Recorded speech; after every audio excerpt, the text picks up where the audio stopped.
win from the Waste Management Open. Give a big Focus Golf Group round of applause for Phil Mickelson. Phil, how are you? Congratulations on your win.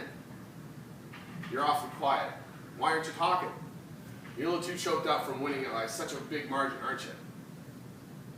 Jeez. Doesn't seem like Phil wants to do much talking today. So I think I'm going to do all the talking. In fact, Phil's all worn out. So courtesy of Callaway and their new product, the X-Hot Pro and the Razor Fit Extreme, you're going to get a great tip today all about the takeaway.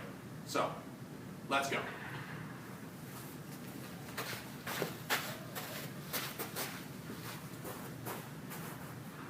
Geez, Phil, you think you could have got like a list word in edgewise? Oh, thanks.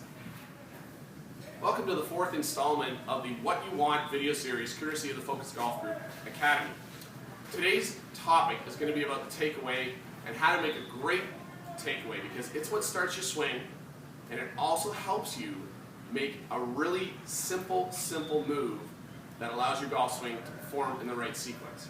A lot of times when I've watched amateur and recreational golfers make the golf swing, this is what you see. You see a lot of picking it up, you see a lot of wrists taking the club back, and what happens with that is once the club becomes out of alignment, it's really hard to get it back down on alignment and hit the golf ball continuously in the right spot. So what we're going to do today is going to give you a couple little ideas on what you should be looking for and what moves the golf club back away from the golf ball when you want to hit one.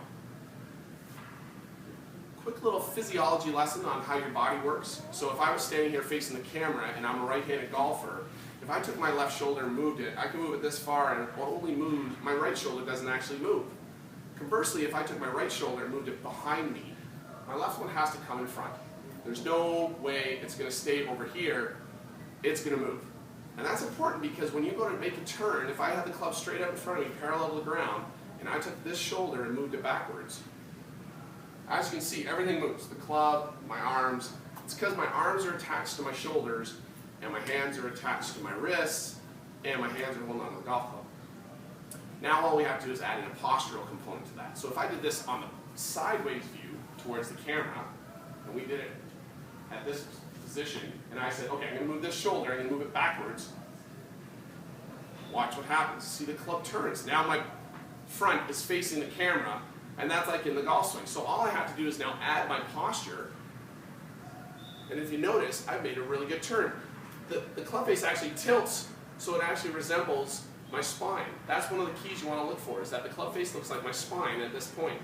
But waist height parallel to the ground, and that would make a straight club when it would come back down to the ball. So how do we do this?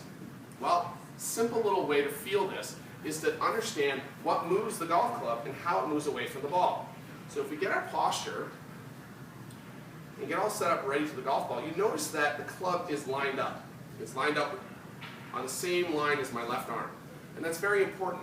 If I took this left arm and just pushed it back, keeping the shaft or the butt end of the club underneath my forearm, the club head never moves behind me. So if I do it back towards the camera, keeping it in line this way with my left arm, and I move the club back towards the camera, if you notice, the club head never goes over here. Where's that handle now pointing? It's sticking out this way. It's not in line with my forearm. And that's really important to look for when you're making a takeaway. So, great way to practice it. Grip your club all the way down at the bottom of your grip so that you have a lot of it sticking out. Try to feel that. Move the club up and down, because this is how it works in the golf swing. It moves up and down in a hinge, okay? Linear. It doesn't move this way, okay? So, it's off the ground, and all you're going to try and feel, all right, and this is a really cool drill. Take your right hand and place it on the outside of your left. So you've got your back of your right hand against the back of your left. But what you're going to do is you're going to push with your right, and if you notice, this doesn't get out of alignment.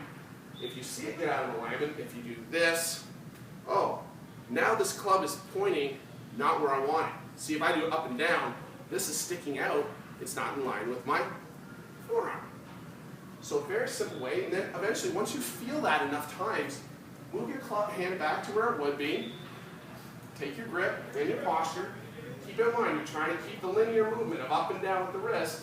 Okay? So if you move everything, you can still take that hand, place it on the outside, and push. Once you get to this point, you'll notice this is still in alignment. You can take your right hand, place it on the club. That's just a simple way to get your golf swing started.